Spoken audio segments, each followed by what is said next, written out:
అంటారు. సో, అంటే వాడిని పట్టించుకోవడానికి ఇష్టపడరు. సో, అట్లా సమాజంలో ఉన్నటువంటి డీవియెంట్ బిహేవియర్ దాన్ని క్రైమ్ రూపంలో ఎక్స్‌ప్రెస్ అవుతూ ఉంటది. సో, ఈ క్రైమ్‌ని చర్చించటం, దాని సున్నితమైనటువంటి అంశంగా మీరు దాన్ని తీసుకొచ్చి ప్రజలకి దాన్ని విభిన్న దృక్పథంలోంచి మీ దృక్పథం ఒకటి, ప్రజలది ఒక దృక్పథం ఉంటది. ఆఫీసర్స్‌ది ఒక దృక్పథం ఉంటది. ఈ మూడిటిని జోడించి ఒక చోట ప్రెజెంట్ చేయటం అనేటువంటిది that is a beautiful job sir అది యాక్చువల్‌గా. దానివల్ల ఏమవుతదంటే నేరాలు యొక్క సరళి అంటే ట్రెండ్ ఎలా ఉంది, ఆఫీసర్స్ ఆ నేరం పట్ల ఎటువంటి దృక్పథాన్ని కలిగి ఉన్నారు, అదేవిధంగా చట్టంలో ఉన్నటువంటి లోపాలు కావచ్చు ఒకటి. రెండోది నేరం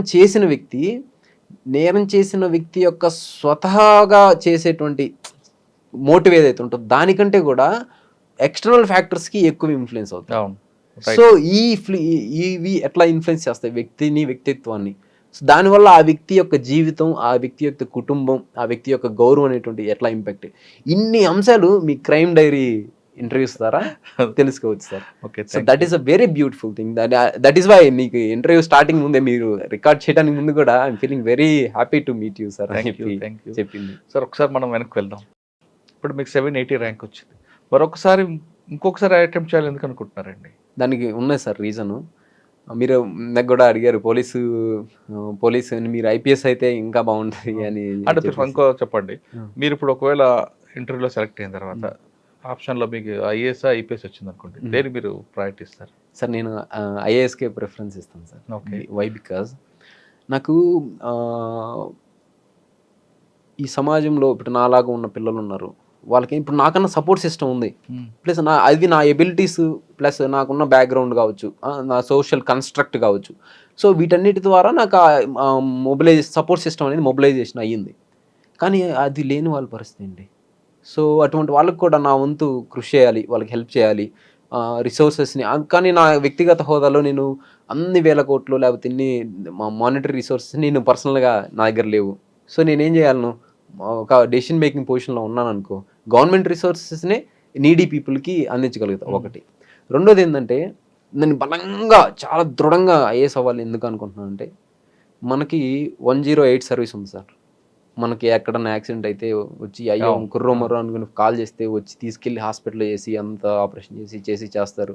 ఏదైనా ఇబ్బంది అయితే ఫ్యామిలీ వాళ్ళు ఇల్లు లేకపోతే హాస్పిటల్లోనే ఇన్పేషెంట్ వాడు. కానీ జంతువులకు అలా లేదు కదా సార్. మీరు హైవే మీద మీరు ట్రావెల్ చేసి ఉంటారు, కొన్నిసార్లు జంతువులు కొట్టి ఉంటాయి. మీరు ఏదైనా హెల్ప్ చేద్దామని దిగినా కూడా దానికి ఏదైనా వాటర్ పోయటమో లేదంటే కొద్దిగా పక్కనే నెట్టేయటం అదే చేస్తారు. కానీ మీరు దాన్ని తీసుకుని వెళ్ళలేరు. మీరు చేయాలని హెల్ప్ చేయాలని ఇంటెన్షన్ ఉన్నా కూడా చేయలేరు. సో మేము మూగజీవులు ఎంత బాధపడతాయి సార్, ఎంత బాధపడతాయి. సో వాటి యొక్క వేదనని మనం అర్థం చేసుకోలేం. సో అవి చెప్పలేవు కూడా. సో వాటికి కూడా నేను 109 సర్వీస్ అనేటువంటిది తీసుకురావాలి. దానికోసంగా నేను ఒక ఐఏఎస్ ఆఫీసర్గా ఉంటే పాలసీ మేకింగ్లో కావచ్చు, సజెషన్స్. ఇప్పుడు మీరు అన్నారు ఒరిస్సా సీఎం గారికి ఒక సజెషన్ ఇచ్చారు, కేఎన్ కుమార్ గారు అస్సాం మేఘాలయలో డెసిషన్ మేకింగ్ పొజిషన్లో ఉన్నారు. అటువంటి పొజిషన్లో ఉన్నప్పుడు నేను ఖచ్చితంగా సీఎంస్కి కానీ ప్రజాప్రతినిధికి కానీ చెప్పి, ప్రతి జీవిలో దేవుడు ఉన్నాడు, ప్రతి జీవి ప్రాణం మనిషి ప్రాణం అంత ముఖ్యమైనది కాబట్టి 109 సర్వీస్ మనం తీసుకొస్తే వాటి ప్రాణకోటికి కూడా మనం హెల్ప్ చేసినట్టు ఆ పుణ్యం ఉంటుందని చెప్పి అటువంటి వాటిని ఇంట్రడ్యూస్ చేయాలి. అట్లా ఐకానిక్ ప్రాజెక్ట్స్ నా మైండ్లో కొన్ని ఉన్నాయి సార్. ఆ ప్రాజెక్ట్స్ కొన్ని ఉన్నాయి మైండ్లో. మీ ప్రాజెక్ట్స్ ఉన్నాయి, మీరంతా కూడా పేద ప్రజల కోసం, మూగజీవుల కోసం మంచి ఆలోచన ఉన్నారు. కానీ మీరు చేసిన పాలసీని ఇంప్లిమెంట్ అవ్వాలంటే అక్కడ పొలిటీషియన్ సపోర్ట్ ఉండాలి. ఎస్, పార్లమెంట్ అవ్వచ్చు, అసెంబ్లీ అవ్వచ్చు. అక్కడికి వచ్చేసరికి మీ పాలసీకి ఎగ్నిస్ట్గా ఎక్కువ మంది ఉంటారు. వాళ్ళకి మైలేజ్, పొలిటికల్ మైలేజ్ వచ్చిన పాలసీకే ప్రయారిటీ ఇస్తారు తప్ప మీరు మూగజీవులకి చేస్తామన్నా లేదా ఇంకోటి చేస్తామన్నా మైలేజ్ రాని ప్లాన్స్కి వాళ్ళు సపోర్ట్ చేయరు జనరల్గా. Correct right. అటువంటప్పుడు మీ దేశం వల్ల మారుతుందా, నేను అనుకుని సాధించలేదు అని మరొకసారి రిజైన్ చేస్తారా? ఏమో సార్, అటువంటి రిజైన్ చేసి ఇప్పుడు అన్నమలై గారు ఉన్నారు తమిళనాడులో, ఆయన కెరీర్ని స్టార్ట్ చేసుకున్నప్పుడు ఒక ఐపీఎస్ ఆఫీసర్గా చేయాలనుకున్నారు. సో అటువంటి డెసిషన్ మేకింగ్ ఈ దేశానికి బలం ఏంటంటే యువత డెమోగ్రఫిక్ డివిడెండ్ స్టేజ్లో ఉంది. ఒకప్పుడు సారా ప్యాకెట్లు, పులిహోర ప్యాకెట్లకి ఇస్తే వేసే ఓట్లు. ఈరోజు యువత సోషల్ మీడియా చేతిలో పట్టుకున్నారు. They are well aware of it. కొంతమంది ఉన్నారు పొలిటికల్ అలైన్మెంట్స్ ఉన్న వాళ్ళు ఏంటంటే మంచిని కోరుకుంటున్నారు సార్. నేను చూస్తున్నా, మీరు యూట్యూబ్ కామెంట్స్ కావచ్చు, ఎవరైనా ఎడ్యుకేటెడ్ వాళ్ళతో చేసినప్పుడు నాలెడ్జ్ నాలెడ్జ్ అందించడానికి విద్య, వైద్యం, న్యాయం, సామాజిక న్యాయం ఇటువంటి వాటిని అందించే వాళ్ళకి, మంచి సుపరిపాలన చేసే వాళ్ళకి, ఓట్ బ్యాంక్ పాలిటిక్స్ చేయకుండా చేసే వాళ్ళకి, ఇటువంటి వాటికి చేసేదానికి వాళ్ళని ఇస్తున్నారు సార్. భవిష్యత్తులో నేను ఈ పొలిటికల్ కన్సెన్సస్ని కూడా ఇటువంటి ప్రజామోద్యం ఉన్నటువంటి ప్రాజెక్టులకి తీసుకురావడానికి పార్టీలని కన్విన్స్ చేయగలను. అంటే పార్టీలో ఇన్ఫ్లుయెన్షియల్ వ్యక్తుల్ని నేను కన్విన్స్, ఇప్పుడు లైక్ జయప్రకాష్ నారాయణ గారు ఉన్నారు, ఆయన తీసుకొచ్చారు 91st అమెండ్మెంట్ ఏదో తీసుకొచ్చారు. సో ఇట్లా కొన్ని civil society members, X bureaucrats చేయగలుగుతున్నారు. సో మనం సాధారణంగా బ్యూరోక్రాట్స్ అందరికీ పొలిటీషియన్ గా ఫెయిల్ అవుతుంటారు కదా. ఎస్ సార్, అది ఒక ఇండియన్ డెమోక్రసీలో ఉన్న it is an irony sir, అది ఒక అనామలీగా చెప్పొచ్చు. ఎందుకంటే బ్యూరోక్రాట్స్ ఎందుకని ఫెయిల్ అవుతారంటే నా అభిప్రాయం ప్రకారం ఇండియన్ సొసైటీ అనేటువంటిది ఒక మల్టిపుల్ డైవర్సిటీ ఉన్నటువంటి సొసైటీ. ఇంకోటి ఏంటంటే మనం we're moved by emotions sir. People they are moved by emotions rather than cognition. ఆలోచన కంటే కూడా ఎమోషన్, హృదయానికి ఎక్కువ ప్రాధాన్యత ఇస్తారు. సో పొలిటీషియన్స్ ఏం చేస్తారంటే ప్రజల హృదయాల్ని, పాలిటిక్స్ అనేది ఎమోషనల్, ఇమేజ్, ప్లానింగ్ ఉంటాయి, దాన్ని డ్రివెన్ చేస్తారు. కానీ మనకి ఇప్పుడు జయప్రకాష్ నారాయణ అంటారు, ఆయన లేకపోతే జేడి లక్ష్మీనారాయణ గారు ఉన్నారు, వీళ్ళు ఏం చేస్తారంటే సమాజము, తర్వాత అకౌంటబిలిటీ, పారదర్శకత, జవాబుదారీతనము, నిధులు దుర్వినియోగం అవ్వకూడదు, ప్రజా ప్రయోజనాలకి ఉండాలి, తర్వాత క్యాపిటల్ ఇన్వెస్ట్మెంట్ ఉండాలి, తర్వాత వెల్ఫేర్ మెకానిజమ్స్ మిస్యూజ్ అవ్వకూడదు, ఇంక్లూజన్ ఎక్స్క్లూజన్ ఎర్రర్స్ ఉండకూడదు, ఇవన్నీ చెప్తే ఎవరికి అర్థం కాదు. అదే నువ్వు రాగానే తర్వాత నువ్వు వాళ్ళని ఎమోషన్స్ని రెచ్చగొట్టే విధంగా, లేకుంటే సమ్హౌ పీపుల్ని మానసికంగా గెలుచుకునే సంవత్సరాల తర్వాత అది చూపిస్తా అంటే చేసే విధంగా చేయొచ్చు. కానీ వాట్ ఐ బిలీవ్ ఈస్ ఫ్యూచర్లో the society is getting transformed in a rapid manner. 4th industrial revolution, robotics, cybernetics and the brain chips, ఇటువంటి అన్నీ వచ్చినప్పుడు పీపుల్ యొక్క కాగ్నిషన్కి ఇంపార్టెంట్ పెరుగుతుంది సార్. ఇప్పుడు మనకి ఫుడ్, బెడ్, వీటి వరకు ప్రాధాన్యత, తర్వాత మారింది సిచ్యువేషన్, విద్యా వైద్యానికి మనుషుల ఆయుర ప్రమాణం పెరిగింది. సో భవిష్యత్తులో ఏంటంటే మనిషి కాగ్నిషన్కి ఇప్పుడు artificial intelligence, what is artificial intelligence sir? Cognition.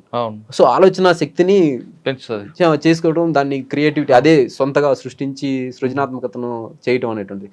So ఈ ఆలోచన శక్తికి ప్రాధాన్యత పెరుగుతుంది. సో భవిష్యత్తులో కూడా ఈ ఆలోచన శక్తికి ప్రాధాన్యత అనేటువంటిది పెరుగుతుంది. మీరు ఆలోచన మంచిదే, కానీ యూనిఫామ్ సర్వీస్కి ఎక్కువ ప్రయారిటీ ఉంటుంది కదా, జనంలో కూడా ఎక్కువగా లైక్ చేస్తారు కదా. ఒక ఐపీఎస్ ఆఫీసర్ వేరు, ఐఏఎస్ ఆఫీసర్ చూస్తే ఐఏఎస్ ఆఫీసర్కి ఎక్కువ పవర్ ఉంటుంది, ఫస్ట్ క్లాస్ మేజిస్ట్రేట్ అని తెలుసు.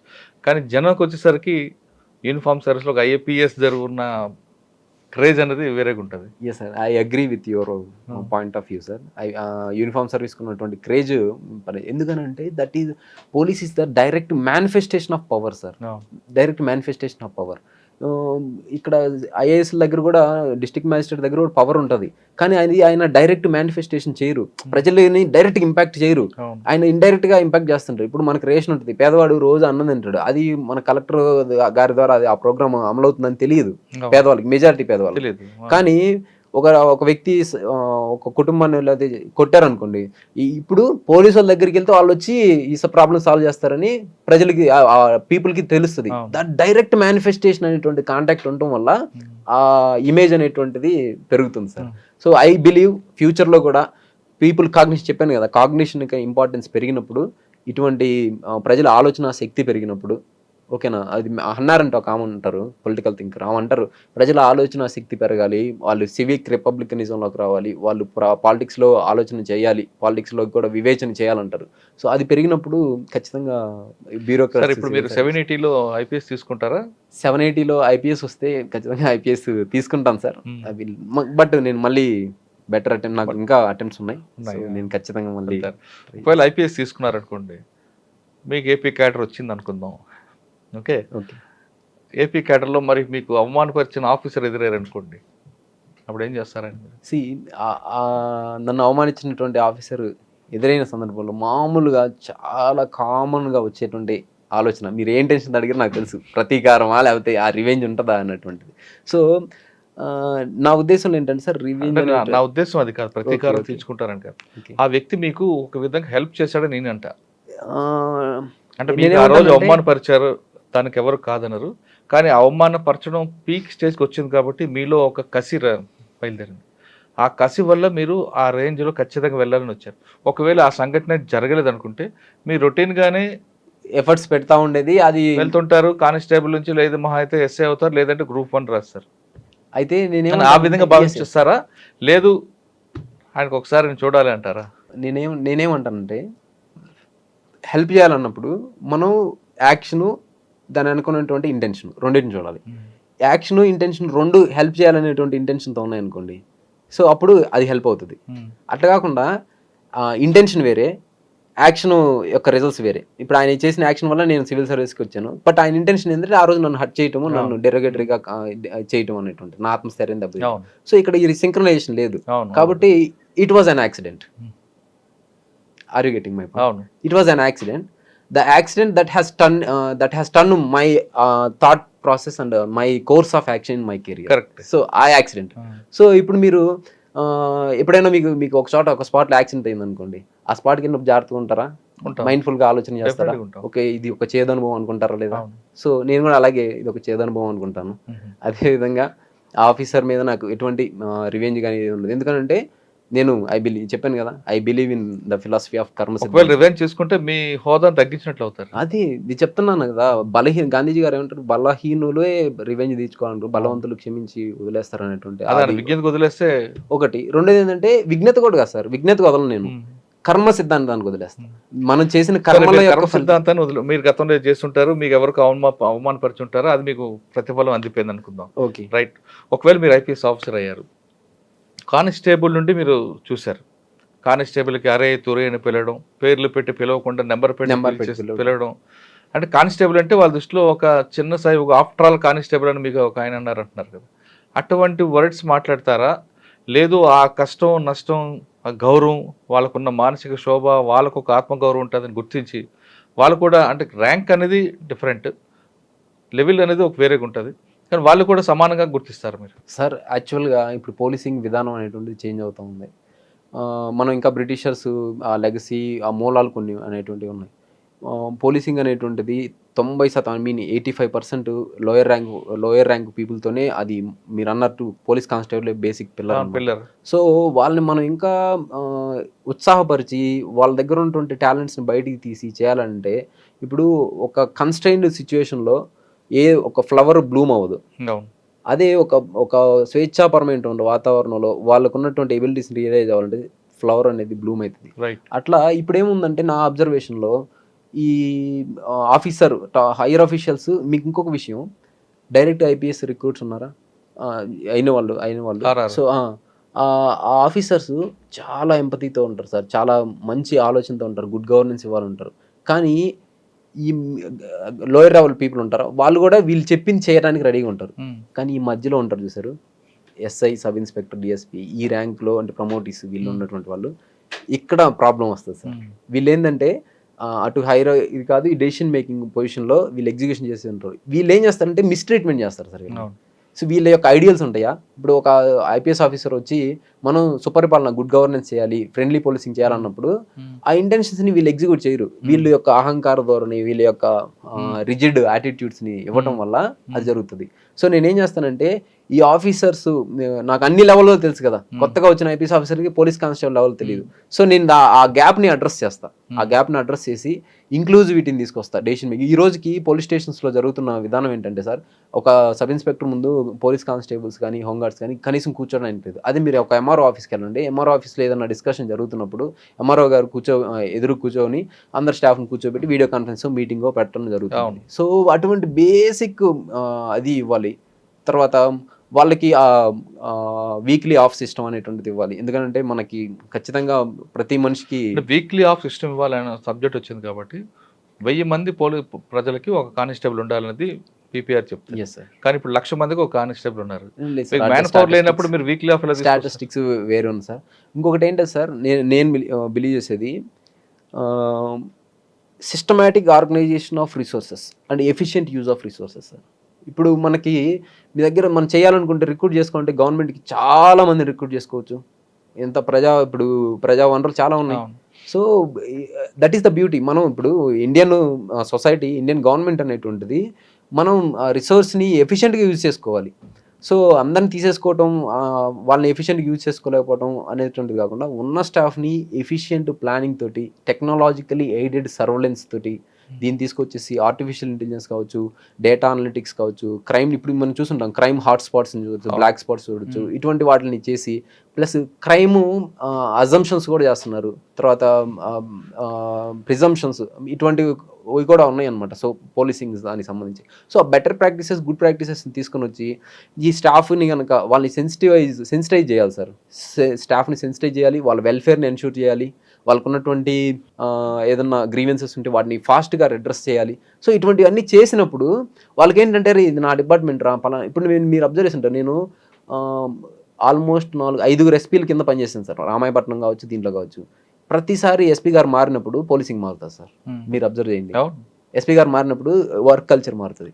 సో ఎస్పీ గారు మారినప్పుడు మారిపోతుంటుంది. ఇప్పుడు సిద్ధార్థ కౌశల్ గారు ఉన్నారు, జియో అని పెట్టారు, జూనియర్ ఇన్వెస్టిగేషన్ ఆఫీసర్స్ అని. తర్వాత హెడ్ కానిస్టేబుల్స్ వీక్లీ లంచ్ అనేటువంటిది పెట్టారు. అది ఎంత బ్యూటిఫుల్ ఇనిషియేటివ్ సార్. ఒకప్పుడు నేను అసలు మీట్ అవ్వేదానికి లేదు. అంటే ఒక్కొక్క ఆఫీసర్ వచ్చిన తర్వాత వాళ్ళ వర్క్ స్టైల్ బట్టి మారిపోతుంటారు. మీరు అన్నిలో సిద్ధార్థ్ కౌశల్ గారు జియో పెట్టారు, ఇంకొక ఆఫీసర్ భోజనం పెడతారు, ఇంకొక ఆఫీసర్ వచ్చినప్పుడు ఆ కానిస్టేబుల్ పదమే కాదు అసలు ఆఫీసర్ అని పిలవాలని కూడా సంబోధిస్తుంటారు. ఓకే, ఇక మీ డిపార్ట్మెంట్ వరకు అయింది. ఇక ప్రజల దగ్గరకు వచ్చారనుకుంటే, ప్రజలకి కానిస్టేబుల్ ఓయ్ అరే తురే అని పిలిచే కాలం నుంచి బూతులు మాట్లాడే కాలం నుంచి ఈ కాలంకి వచ్చాం. ఇప్పుడు మీరు వచ్చిన తర్వాత దాన్ని అలాగే కొనసాగిస్తారా, లేదా బ్రిటిష్ పద్ధతిని కొనసాగిస్తారా? లేదు, హైలీ క్వాలిఫైడ్ ఆఫీసర్లు వస్తున్నారు కాబట్టి, కానిస్టేబుల్ కూడా బీటెక్ చదివిన చాలామంది వస్తున్నారు. ప్రజలకి రెస్పెక్ట్ ఇవ్వడం, వాళ్ళ బాధలతో వస్తే వాళ్ళ పట్ల ఎలాగ మాట్లాడాలని చెప్తారు సార్? ఇది అంటే మీకు ఒక మైండ్ సెట్ ఉంది. సో నాకున్న థాట్ని నేను ఎక్స్ప్రెస్ చేస్తాను సార్. యాక్చువల్గా పోలీస్ స్టేషన్కి వచ్చేది ఎవరు సార్? బాధల్లో ఉన్న వాళ్ళు వస్తారు. సో ఆ బాధలో వచ్చినటువంటి వారికి స్వాంతన చేకూర్చే విధంగా మనం మాట్లాడేటువంటి విధానం. ఇప్పుడు చేంజెస్ వస్తున్నాయి. లేడీ రిసెప్షనిస్ట్ని పెట్టడము, వాళ్ళకి మఫ్టీలో యూనిఫామ్లో ఉంటే ప్రజలు భయపడుతున్నారని మఫ్టీలో పెట్టి వాళ్ళకి ఫెసిలిటేట్ చేయటము, అర్జీ రాయటము, వాటికి ఫెసిలిటేట్ చేయటము, ఇటువంటివి వస్తున్నాయి. కానీ ఇంకా చెదురుమదురు సంఘటనలు మాత్రం ఉన్నాయి. అరే తురే అంటాము, ఇది చేయటం అనేటువంటిది. ఇక్కడ 2 ఆస్పెక్ట్స్ ఉన్నాయి సార్. ఒకటి అరే తురే అంటాం, లేకపోతే గద్గద స్వరంతో, లేకపోతే ఈ గదిమినట్టు మాట్లాడటం, రఫ్గా మాట్లాడటం, ఇటువంటివి అవసరం ఉంది పోలీస్ డిపార్ట్మెంట్. కొంత ఎవరైతే యాంటీ సోషల్ ఎలిమెంట్స్ ఉన్నారో, ఎవరైతే మనల్ని అటాక్ చేసేటువంటి ఉన్నారు వాళ్ళతోటి మాత్రం కరుకుగానే ఉండాలి సార్. కరుకమైనటువంటి కత్తిలాగే ఉండాలి. అదేవిధంగా ఎవరైతే విక్టిమ్తో సాఫ్ట్గా ఉండాలి. సో ఆ డిస్క్రిప్షన్ని ఎప్పుడు మనం ఇంప్రూవ్ చేస్తామంటే పోలీస్ వాళ్ళకి వెల్ఫేరు, వాళ్ళకి జాబ్ చేయాలనే ఇంట్రెస్ట్ని కల్పించాలి. మీరు అబ్జర్వ్ చేయండి, లోయర్ ర్యాంక్ స్టాఫ్తో ఎప్పుడైనా ఇంటరాక్ట్ అవ్వండి, ఎక్కువ మంది ఏం జాబ్ అబ్బా, వద్దబ్బా, రావద్దబ్బా ఇట్లా చెప్తుంటారు. ఇదేదో తప్పక చేస్తున్నాము ఇట్లా అని. సో వాళ్ళకి ఆ ఇంట్రెస్ట్ కనిపించాలి. అరే ఇప్పుడు ఉన్న ఈ ప్రమోషన్స్ సీనియారిటీ కాకుండా ఒక 20%, 30% ప్రమోషన్స్ని మెరిట్ మీద ఇస్తాము, మీరు మీ డ్యూటీ పర్ఫార్మెన్స్ మీద ఇస్తాము. సో ఇటువంటి ప్లస్ ఏదైనా ఇన్సెంటివ్స్ ఇస్తాము. సో ఇట్లా కనుక వాళ్ళకి చెప్తే, వాళ్ళు చేస్తే, వాళ్ళకి ఆ ఇంట్రెస్ట్ కలిగిస్తే, ఓకే నాకు మంచి ఇన్సెంటివ్స్ వస్తే నేను మంచిగా రిసీవ్ చేసుకుంటే, కస్టమర్ అండ్ సర్వీస్ ఫీడ్బ్యాక్ అనేది మంచిగా ఉంటే నాకు ఇట్లా వస్తుంది. సో ఇటువంటి వాటన్నిటికీ చేసినట్లయితే ఆర్గనైజ్డ్గా efficient use of resources with technological aided policing అనమాట చేస్తే, ఒక మంచి ప్రజలకి పోలీస్ అంటే మంచి అభిప్రాయం వస్తుంది, పోలీసులో లోయర్ ర్యాంక్ పీపుల్కి పోలీసింగ్ మీద ఇంట్రెస్ట్ వస్తుంది. సో దాని తర్వాత హైర్ అఫీషియల్స్ వాళ్ళ యొక్క మంచి ఆదర్శవంతమైనటువంటి ఆలోచనల్ని అమలు చేయడం జరుగుతుంది. సో ఇవన్నీ ఒక సింక్రనైజేషన్ జరిగినప్పుడు ఖచ్చితంగా మనం మంచి పోలీసింగ్. అంటే మీ డిపార్ట్మెంట్ కాకుండా పబ్లిక్ ఎలాగా సర్వ్ చేయాలని కూడా మైండ్లో సిస్టమ్ ఒకటి ఫ్రేమ్ ఉంది సార్. ఓకే, ఫైనల్గా చెప్పండి. చాలామంది ఇప్పుడు మీలాంటి సంఘటనలు జరిగినప్పుడు ఈ డిపార్ట్మెంట్ నాకు వద్దు అని ఎస్కేప్ ఉంటారు. ఒకసారి 2 సార్లు రాలేదు, మనకి రాదు సివిల్స్ అనుకొని పారిపోయే వాళ్ళు కనిపిస్తుంటారు. అటువంటి యాటిట్యూడ్ ఉన్న వాళ్ళకి, లేదు సివిల్స్ సాధించాలి ఖచ్చితంగా కేంద్ర స్థాయి నుంచి వచ్చాం, కాన్వెంట్లో చదువుకోలేదు అనే వాళ్ళకి మీరు చెప్పే మెసేజ్ సార్? నేను చెప్పే మెసేజ్ ఏంటంటే, ఏదైనా ఒక లక్ష్యం కానీ ఒక పని కానీ చేసినప్పుడు మనసా వాచ కర్మ అంటారు కదా. సో అంతటి కమిట్మెంట్ మీరు మెయింటైన్ చేయాలి ఒకటి. రెండోది ఏంటంటే, కష్టాలు ఇవన్నీ అనేటువంటిది, కష్టాలని కాళ్ళ కింద తొక్కి విజయం అనే జెండాని పైకెత్తి చూసేయి, కష్టం అనేటువంటి కత్తిని దూసేయి, అపజయాలనేటువంటి వాటిని అడ్డగించి నరికేయి, సో కీర్తిని విజయాన్ని నువ్వు సాధించేసేయి అనేటువంటి ఇట్లాంటి ఏవైతే ఉంటాయో, సో మనం అంతటి మనసావాచ కర్మన డెడికేషన్ ఉండాలి, ఒక దృఢమైన సంకల్పం ఉండాలి సార్. మీరు అన్నారు ఎందుకు ఆస్తికుడు హనుమంతుడిగా మారానంటే, మీరు సుందరాకాండ పారాయణం కనుక చదవటం కనుక చేస్తే దాని హనుమంతుడిని టెస్ట్ చేయడానికో లేకపోతే చేయడానికో రకరకాల ఫోర్సెస్ డీవియేషన్ చేస్తుంటాయి. అసలు ఆయన ఒక్క చోట కూడా రెస్ట్ తీసుకోడు, ఒక అచంచలమైనటువంటి దృఢ సంకల్పంతో దృఢ నిశ్చయంతో ముందుకెళ్తూ చేస్తూ ఉంటాడు. సో అంతటి దృఢ సంకల్పాన్ని దృఢ నిశ్చయాన్ని మెయింటైన్ చేయాలి ఒకటి, ఓకేనా. మనసావాచ కర్మన అచంచలమైన దృఢ విశ్వాసం. రెండోది హార్డ్ వర్క్ సార్. మూడోది హార్డ్ వర్క్. హార్డ్ వర్క్ మించినటువంటి రామబాణం ఏది లేదు ఈ ప్రపంచంలో. నువ్వు హార్డ్ వర్క్ అంటే ఎవడైనా ఫెయిల్ అవుతాడు కానీ హార్డ్ వర్క్ చేసేవాడు ఫెయిల్ అవ్వడు అన్నట్టు. సో ఈ హార్డ్ వర్క్ చేయడానికి మనం ఎల్లవెల్ల సంసిద్ధంగా ఉండాలి సార్. ఈ 3 ఆస్పెక్ట్ని కనుక మనం సింక్రనైజ్ చేసి, వివేకానందుడు అంటాడు కదా, లేండి మేల్కోండి మీరు సాధించే వరకు ఆగకండి అని. ఇనప కండరాలు ఉక్కు నరాలతో కూడిన యువత ఈ దేశానికి అవసరమైనటువంటిది. సో అటువంటి మైండ్ సెట్ని కనుక మనం ఇంప్రూవ్ చేసుకోగలిగితే, ఈ లక్ష్యమే కాదు సార్, సివిల్స్ అనేది అంతటి దృఢ సంకల్పం ఉన్న వ్యక్తులకి ఇది సివిల్స్ అనేది చాలా చిన్నది సార్. ఇంకా ఇంకా బలమైనటువంటి లక్ష్యాలని సాధించగలరు సార్. అది నేను బలంగా విశ్వసిస్తాను.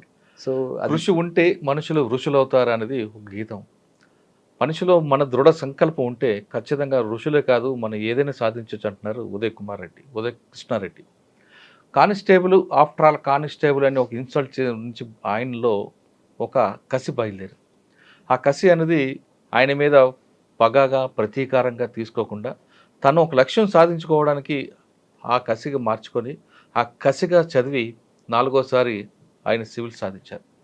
ఇప్పుడు ఆయన 780 ర్యాంక్ వచ్చి తర్వాత ఆయన అనుకున్న లక్ష్యానికి మరొకసారి కూడా రెడీ అవ్వడానికి ఉన్నారంటే మనలో ఉన్న కసి దృఢ సంకల్పం అనేది గట్టిగా ఉంటే ఎక్కడికైనా తీసుకెళ్తుంది అనే బెస్ట్ ఎగ్జాంపుల్ ఉదయ్ కృష్ణారెడ్డి గారు. ఆయన మరిన్ని చదవాలి, బాగా చదవాలి, ప్రజలకు సేవ చేయాలి. ఆయన మైండ్లో ఉన్న ఫ్రేమ్స్ ఏ విధంగా ఉన్నాయో తన సిబ్బందికే కాదు ప్రజలకు ఏ విధంగా సహాయం చేయాలి అన్న ఉద్దేశం అని ఉందో అది సక్సెస్ అవ్వాలని మనం కూడా కోరుకుందాం.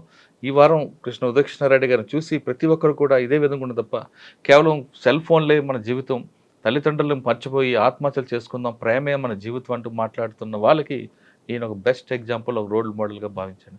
Thank you brother. Thank you. All the best. Really very good experience with you sir. Personally లేదు నువ్వు అనుకుంది సాధించావు. అందరూ అలాగుంటే అసలు మనం ఎక్కడో ఉంటాం.